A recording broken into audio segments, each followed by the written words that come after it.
कोई व्यक्ति गलत नहीं होता है, सिर्फ उसके विचार गलत या सोच गलत होती है। इस कहानी में आप देखेंगे कि किस प्रकार एक वैश्या का चरित्र शुद्ध हो जाता है अच्छी संगति की वजह से, यानी एक बौद्ध भिक्षु के साथ समय बिता के। यह कहानी आपके व्यक्तित्व के विकास में मदद करेगी। एक बार एक बौद्ध भिक्षु किसी नगर में भिक्षा लेने के लिए जाते हैं। वहां सभी लोग उन बौद्ध भिक्षु का स्वागत करते हैं और सभी खुशी खुशी उन्हें भिक्षा भी देते हैं। उस नगर के सभी लोग खूब उनकी सेवा करते हैं। दरअसल उस समय बौद्ध भिक्षुओं का काफी सम्मान होता था। इसलिए जब उस नगर के लोग को यह पता चलता है कि उनके शहर में किसी बौद्ध भिक्षु का आगमन हुआ है, वह खुशी से भागे भागे उनके पास आते हैं। उन सभी लोगों में से एक वैश्या भी उन बौद्ध भिक्षु से मिलने के लिए वहां पहुंचती हैं। उसने अब तक बौद्ध भिक्षु के बारे में सुना था, इसलिए वह उनके दर्शन हेतु व्याकुल होती है। जैसे ही वह वैश्या उन बौद्ध भिक्षु की तरफ देखती है, उसकी आंखें उन्हें देखती रह जाती है। वह बौद्ध भिक्षु काफी आकर्षक होते हैं। वह वैश्या उन बौद्ध भिक्षु के समीप जाती है और उनके चरणों में गिर जाती है। उनसे कहती है कि मैं एक वैश्या हूँ, इसलिए कोई भी भला व्यक्ति मेरे घर नहीं आता। इसलिए मेरी यह इच्छा है कि आप मेरे घर पर चलिए। आप हमारे अतिथि हैं। मैं आपकी सेवा करना चाहती हूँ। कृपया कर मुझे यह सौभाग्य दें। इतना कह के वह वैश्या चुप हो जाती है। परंतु उस वैश्या के मन में एक हलचल मची हुई थी कि न जाने वह बौद्ध भिक्षु उसके घर चलेंगे भी। असल में वो वैश्या उस भिक्षु पर आसक्त थी। उसने आगे कहा कि हे महात्मा, मैं भी कुछ धर्म कमाना चाहती हूँ और ये भी हो सकता है कि मेरे भी मन में कुछ ऐसा भाव आ जाए कि मेरा भी उद्धार हो जाए। उस वैश्या की बात सुनकर उस नगर के सभी लोग खूब जोर से हंसने लगते हैं।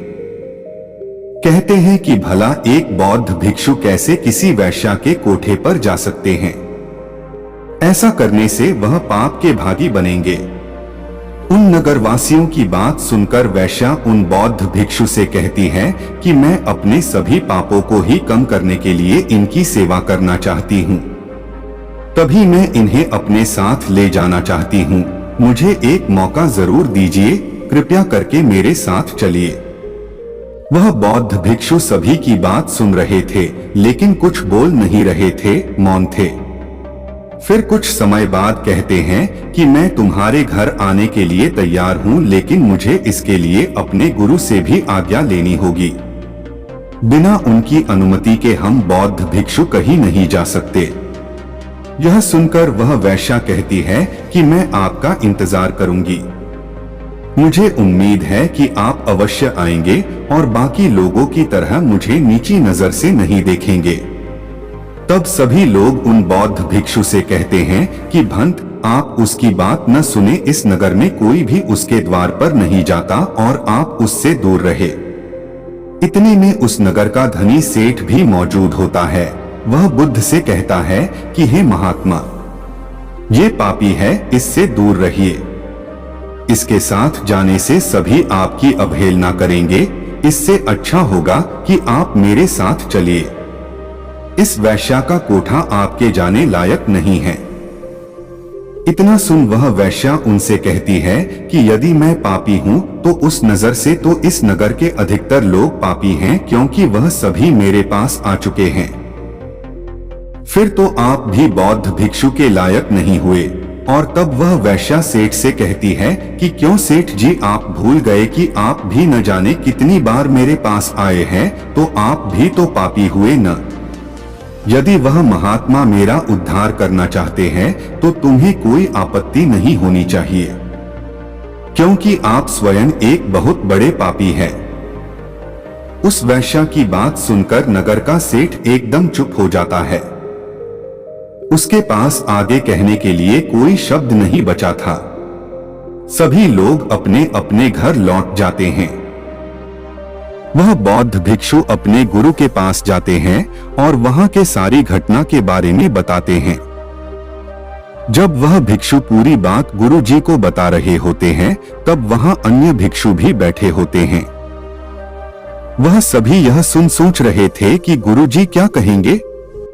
कुछ भिक्षु को लगा कि गुरु जी वहां जाने से मना कर देंगे, वह भी भला कोई जाने की जगह है। और कुछ भिक्षु ऐसे भी थे जो चाहते थे कि अनुमति मिले ताकि वे भी कल को किसी ऐसे स्थान पर रहकर कुछ समय बिता सकें। पूरी घटना सुनने के बाद बौद्ध गुरु भिक्षु को जाने की अनुमति दे देते हैं और कहते हैं कि जाओ, उस स्त्री का भी भला करो। गुरु की आज्ञा लेकर वह बौद्ध भिक्षु उस वैश्या के घर पहुंचते हैं। जैसे ही यह बात नगर में सभी लोगों को पता चलती है तो लोग कानाफूसी में लग जाते हैं कि भला एक बौद्ध भिक्षु का वैश्या के घर जाने का क्या अर्थ है। यह तो समाज के लिए एक गलत संदेश है। ऐसी बहुत सी बातें उस नगर में हुई थी, लेकिन उस भिक्षु ने सब जानते हुए भी मौन रहना उचित समझा और वैश्या के घर गए। वहां वैश्या बौद्ध भिक्षु को देखकर बहुत खुश हुई। कुछ महीने वह बौद्ध भिक्षु उस वैश्या के यहाँ रहे और फिर उस स्त्री को लेकर अपने आश्रम लौट आए। जब सबने बौद्ध भिक्षु के साथ उस वैश्या को देखा तो वह आश्चर्यचकित हो गए और आपस में कहते हैं, देखा, संगत का असर, इस स्त्री ने हमारे भिक्षु भाई पर अपना जादू चला दिया, तभी तो दोनों आज साथ आए हैं। अब यह बौद्ध भिक्षु वापस से सांसारिक मोह माया में चला गया है। शायद ये दोनों विवाह की अनुमति लेने यहाँ आए हैं। इस तरह की बहुत सी बातें बौद्ध भिक्षु कर रहे थे। इस तरह की बहुत सी बातें बौद्ध भिक्षु कर रहे थे। वही दूसरी ओर खड़े बौद्ध गुरु यह सब सुन रहे थे और भिक्षु की बातों पर मुस्कुरा रहे थे।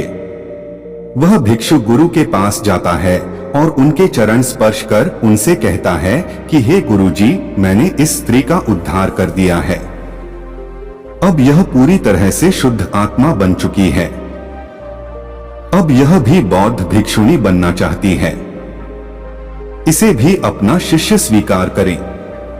इतना सुनते ही बाकी सभी भिक्षु हैरान हो जाते हैं कि यह कैसे हो सकता है।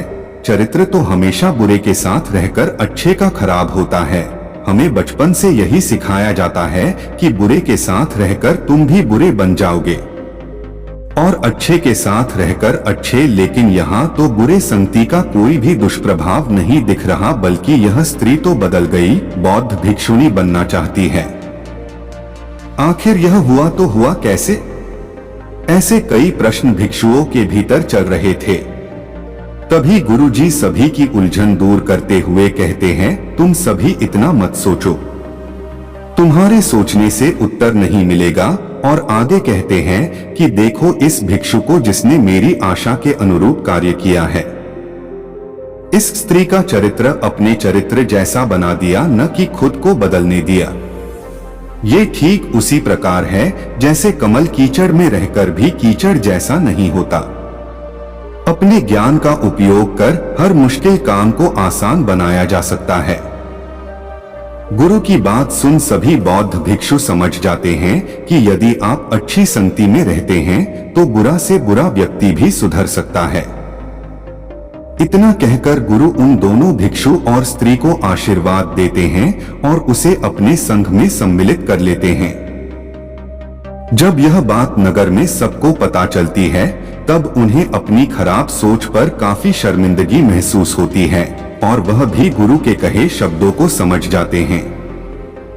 इस कहानी से यही सीख मिलती है कि यदि आप किसी गलत मार्ग पर जा रहे हैं और आपको यह पता है कि यह मार्ग गलत है, आपके भीतर गलत विचार उत्पन्न हो रहा है, तब आप उसे बढ़ावा न देकर स्वयं पर नियंत्रण करें और अपनी बुरी संगति को छोड़ अच्छी संगति में जाएं।